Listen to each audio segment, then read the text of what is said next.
This is Behind the Headlines, with behind-the-scenes analysis on issues affecting Pennsylvanians, sponsored by the Susquehanna Valley Center for Public Policy.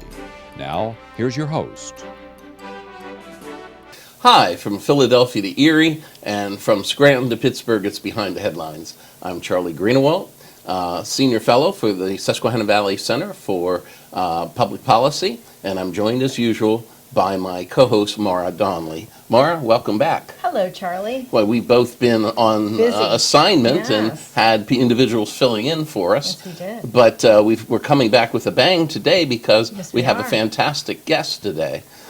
We are fortunate enough today to have with us Pennsylvania's own State Treasurer, Stacy Garrity. Welcome to the show, Treasurer. Thank you, Charlie. Thank you, Maura. It's so great to be with you guys again. It's nice to see you again. Thank you. It's nice to have you back. I guess you'd been here a little while ago, and perhaps some of our viewers missed that particular show. So I wanted to start off with a question, simply to ask you a little bit about your background. If you could fill the viewers in on where you came from and how you built your career. Absolutely. So I was born and raised in Bradford County, still have a house there. So that's about 3 hours north, one of the more rural counties in the Commonwealth. And I am proud to be the first statewide officer elected from a rural county in over 40 years. Yes, but I spent 30 years in the Army Reserve, 3 deployments all to the Middle East. And if I had not hit that thing called your mandatory retirement date, which your veterans will know what that is, I would not be the state treasurer. I would still be serving in the military because serving was and is the honor of my lifetime. And then at the same time, I spent more than 3 decades working in the private sector in manufacturing at the largest tungsten smelter in the Western world, Global Tungsten and Powders, and worked my way up to be one of the first female vice presidents in the company. Wow, and you left something out.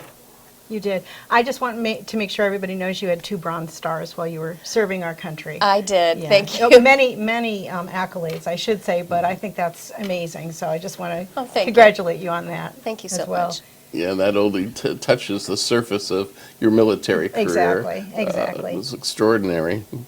Well, you recently won re-election. Congratulations.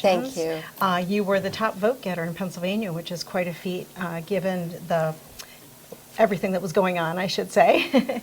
So what would you say Pennsylvanians are looking for right now in terms of leadership, in terms of direction, and tell us if you were surprised that you actually surpassed our governor in vote getting as well.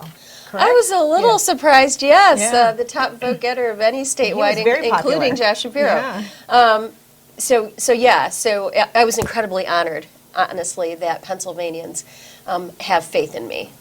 And I think, just all the efforts from our office, all the records we broke, and then I have shown everybody that I will work with anybody. I don't care if you're a Republican, a Democrat, an independent, anybody that wants to make Pennsylvania a better place to work, live, and raise a family. And we really did build kind of a non-traditional bipartisan coalition. That's great. It's very unusual these days. Yes, I guess so, but I'm not your typical politician. So. Exactly. Well, Treasurer, your office oversees more than $170 billion of Pennsylvania state funds. Can you give us a broad overview of the responsibilities of the Treasury and your job as Treasurer? I would be happy to. So, of course, my main duty is to be the fiscal watchdog of the $170 billion. And of the $170 billion, my office directly invests $50 billion. We also run a number of consumer programs that are fantastic. So we run unclaimed property, where we have over $5 billion that we're trying to get back to hardworking Pennsylvanians that earned it. We run the PA 529 College and Career Savings Plan to help parents and grandparents save for their kids' education. And we run PA ABLE. ABLE stands for Achieving a Better Life Experience. and that is for people with Pennsylvanians with disabilities, and that's to help them have more financial freedom. We also make every single payment in the Commonwealth, and that is a lot of payments, over 19 million. Fun fact, 3 payments a second. Now, I'll tell you a couple things that we don't do because it gets confusing. So we do not collect taxes or process taxes. That's Department of Revenue. So we also do not determine eligibility for property tax rent rebate. Again, that's Department of Revenue. We make the payments within 24 hours after they get us the file, but we do not determine eligibility. And also, I do not determine eligibility for unemployment compensation. That's labor and industry. But again, we make the payments. So clearly people have asked you if you would do those things, and you've had to say no. Well, I have to tell you, we don't turn anybody away. We reach out and try to resolve their problem for them, even though it's not my office. And we can typically get somebody an answer within 24 hours. Oh, Just that's last awesome. week, I helped shake something loose from Department of Revenue. Well, I'm very appreciative of that, because I bet that's pretty difficult at times. It is, So, it is. So I was reading recently that you have broken a lot of records. So can you tell our viewers and tell us a little bit about that? Absolutely, I'd be happy to. So I'll start with unclaimed property. Okay. So we hit the single year record of giving back money. That's $274 million. We hit a 2-year record of over $500 million. And so super excited about that. Yeah. We processed the most claims in any single year. Military decorations, we hit a new record with that. So we've given back over 500, including 12 Purple Hearts, 3 Bronze Stars, and 1 Gold Star Mothers and Widows Pilgrimage Medal, which was fantastic. First time we've ever received one of those medals. We earned gold in PA 529, gold rating for the second consecutive year, which makes us, that's the best rating you can get. And Who gives that rating so out? Morningstar gives that, and we Okay. got that for our investment plan. Oh, okay. And so the first year we got it, which was 2 years ago, we were one of 2 gold plans in the entire nation. And so I was like, oh my gosh, now we great. have to keep it. So we kept it. Yeah. And then with our program, PA Able, assets have more than tripled over the last 3 years, and accounts have more than doubled. So those are just a few. Pretty amazing accomplishments. Well, I give a lot of credit to, we have a wonderful staff, Yeah. and they are so dedicated to really helping hardworking Pennsylvanians. Yeah. Why, for those individuals who don't know what unclaimed property is, how can people see if they have any? And how could they claim it, Treasurer? I know how to do this. Go I ahead. know you do. So first of all, I am sure that some of your listeners have unclaimed property, because 1 out of 10 Pennsylvanians has unclaimed property, and the average claim is over $1,000. And right now, like I mentioned earlier, we have $5 billion. And I always like to say, you know what? This is money that does not belong to the state. It belongs to you, so get your money. So unclaimed property can be so many things. So it could be a dormant bank account, like a checking or savings account. It could be uncashed checks, rebates, insurance policies, so much more. We also get tangible items, typically from abandoned safe deposit boxes, and that's where we get our military I was decorations. going to ask you where those come Yes. from. Okay. Yes, but we also get tangible items from police evidence lockers and nursing homes. And so, fun fact, we have the largest working vault in the nation, and that's in my building, so I always like to brag about that. The front door alone is 60 tons, so it's 400 tons of steel. In fact, wasn't in just this past week or so, wasn't there a special event involving that, and you giving a tour of that just recently? Oh, yes, we give tours pretty much every week, and I think that's helping promote our unclaimed property, which is super exciting, because when I came into office, they had basically not stopped giving tours. And so now, they were, it was a little bit more difficult. Now I invite everybody in, and if I'm there, I'll give the tour myself. And in fact, I'm giving one today at 3 o'clock. Well, because I'm an expert on unclaimed property, I just want everybody to know that you can look for your family members too, which I've Look for turned your family, your Everybody. friends, your businesses, any organizations Yeah. you're associated with. So all you have to do, this is so easy, you just go to patreasury.gov/unclaimed property and pop in your name. And most claims you can do now right online. We now offer ACH. Oh, Yes, and you don't have that to. part I didn't know. Yes, and you don't have to use a notary. unless the claim is over $5,000. So we're really trying to make it easier for people to get their money back. So that goes well with, tell us about Money Match, because that's a way that you're trying to get property back to people. I am so excited about Pennsylvania Money Match, which just kicked in January of this year. And so Pennsylvania Money Match allows Treasury to proactively return unclaimed property back to Pennsylvanians if the claim is a single owner, living person, $500 or less. Okay. So it passed the House and the Senate unanimously, actually eliminating red tape from government. How great is that? When can people start to expect their checks? Okay, so we sent a first wave out. It was in mid-March. Okay. And so that was just about 8,000 checks totaling about $1.7 million. But we did a second round, and we did 40,000 checks. So first we send letters out. Right. And then we wait for 30 to 45 days, because if a letter gets returned, we're not going to send a check, because that means the claimant moved. Well, you also do auctions. How do items do. go up for auction? Like, what's the time frame that, you've tried to find the owners? How does that work? Sure. So even though we have the largest working vault in the nation, sometimes we can run out of room. And so we get these tangible items, like I said, mainly from abandoned safe deposit boxes. But we will look for the owner for at least 3 years, And then we do an online auction in the spring and the fall. But the good news is even if we've auctioned off somebody's property, if they discover that they had something next month, a year from now, 5 years from now, 10 years from now, that money will be for the person that owned the property in perpetuity.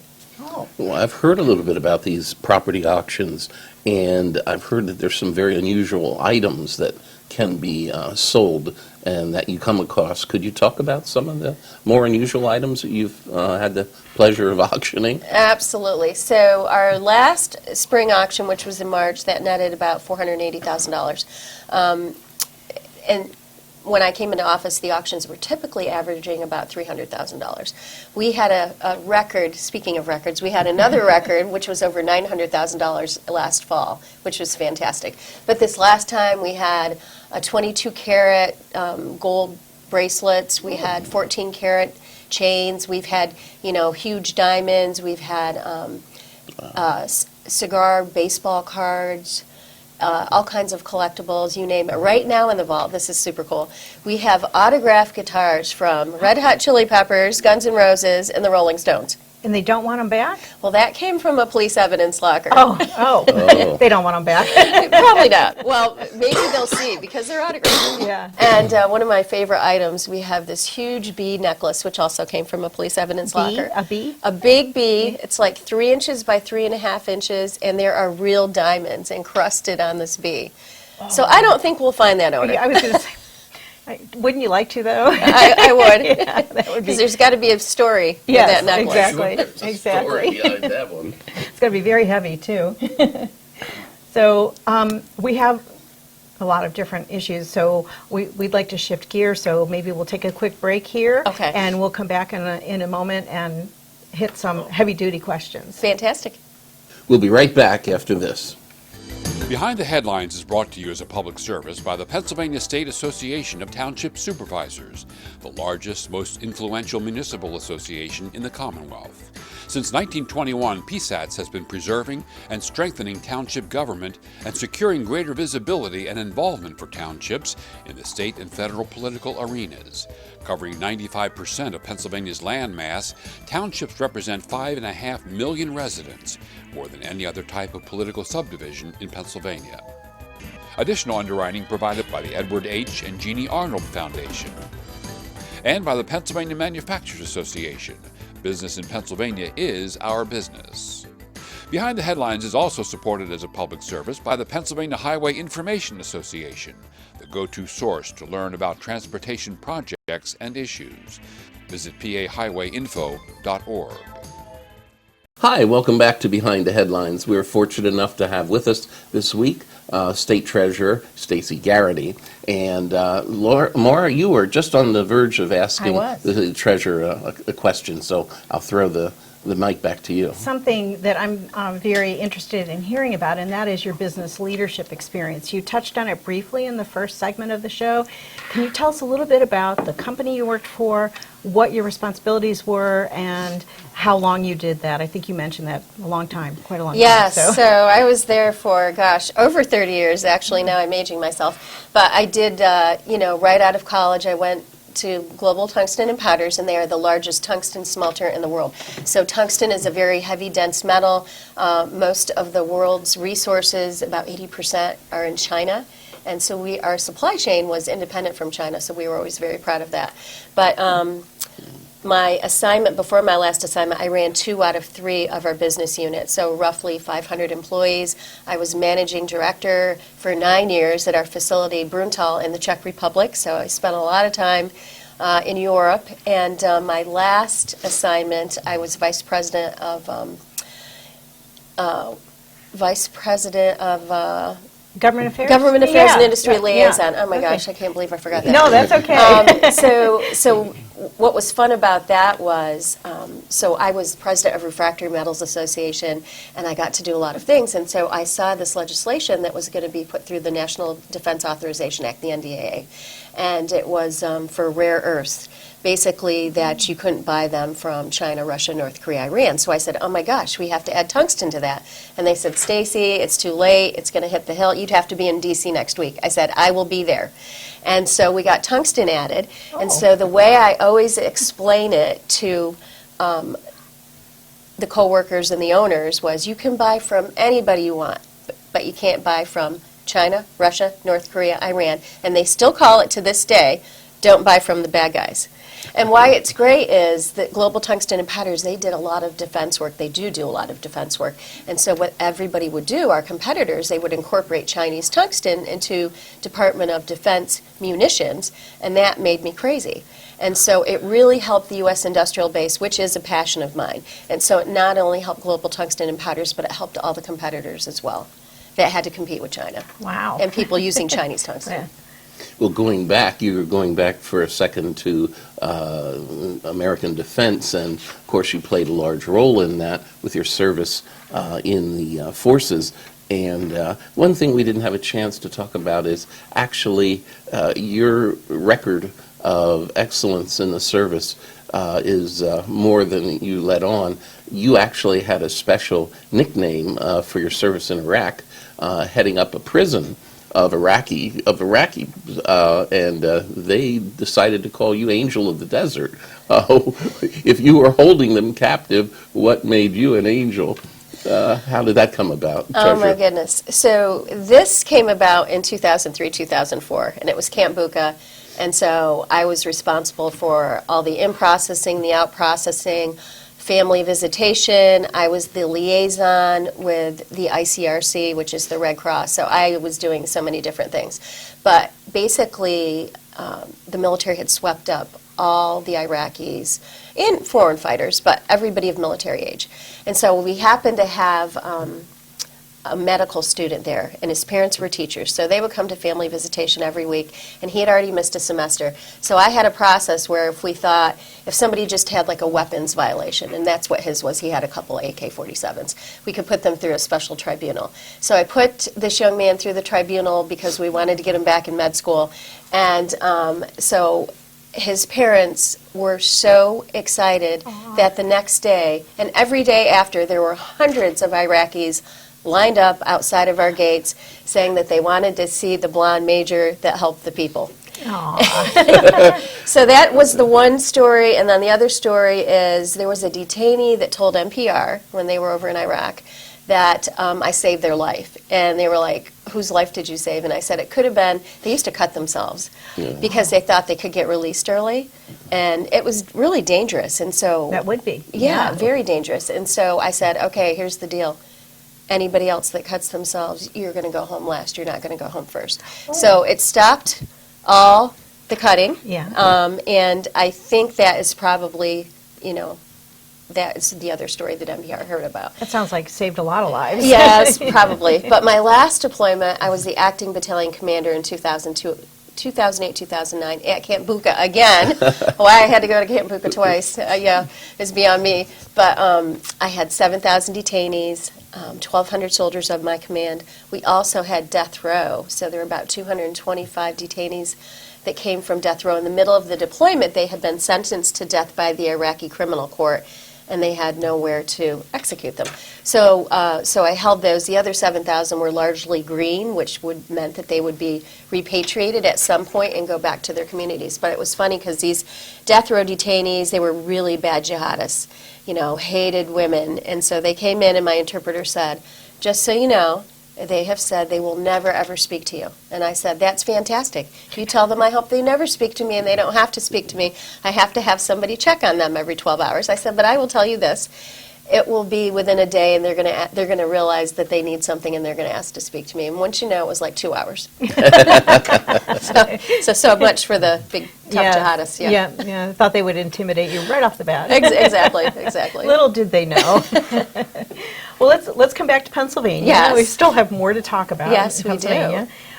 There's a new law that gives Pennsylvania employers a 25% credit on their taxes for contributing to the employees' PA 529 and their PA able accounts. That's pretty new. Can you tell our viewers all about that? It is brand new, and I am so excited about it because it's going to encourage families to save, and it's going to make these employers, a better place to work because they offer this benefit. So what it does is it gives employers who contribute to their employees 529 or PA able account a 25% tax credit on up to $500 per employee per account. And so Pennsylvania is the first state in the nation to do this with a PA able account. So I am super excited to be first because we're typically not first, as you know. Usually not. But that's awesome. It sounds like more awards on the horizon. Well, hopefully. So we're getting the word out, but it's brand new, and we're very excited about it. Oh, that's great. Treasurer, are you concerned about Governor Shapiro's spending and what he wants to do with this year's budget? I am. So if you look at the governor's budget, and if you just look at the Independent Fiscal Office projection, he blows through all of the rainy day fund in 2 years and the surplus. And that is really scary. Just this next year, we're going to spend $3.5 billion more than what we bring in. And if you don't like the IFO projections, you can just look at the governor's 7-year projection. They run a deficit every single year. And what I always say, just like your family can't spend more than what they make, the state should be responsible and do the same thing. And it's not good because we should not be spending the rainy day fund on ongoing programs. We should be saving the rainy day fund for its intended purpose, to help out in an economic downturn. Right. And right now we have about $7.3 billion in the rainy day fund. When I took office, we had enough money to run the state for less than 48 hours. Now it's 53 days, about 15%, and that's right about where we should be. Because if you look at the great financial crisis in 2008, over that 2-year period, we needed about 15%. So I think we're at the right number. And so I'm encouraging the General Assembly to please not dip into the rainy day fund. You've gotten a little bit of pushback on a couple of things that you've done in the past. One of them is the Israeli bond issue. Yes. It was a campaign issue. It continues to be an issue. Tell our viewers what that is and why. Explain why you're getting some pushback on it and what your stance is on it. Right. So it's a great investment. And you know what? Pennsylvania has been invested in Israel bonds since 1988. 9 different treasurers, 6 Democrats, 2 Republicans, 1 independent. So, treasurers on both sides of the aisle have supported the investment. They have never defaulted, and the Israel bonds pays an above market rate of return. Right now, they're a little over 5%. So they're almost 1% higher than Treasury bonds right now. So I will always stand with Israel. They are our greatest ally in the Middle East, and I don't really care about the criticism, to be honest.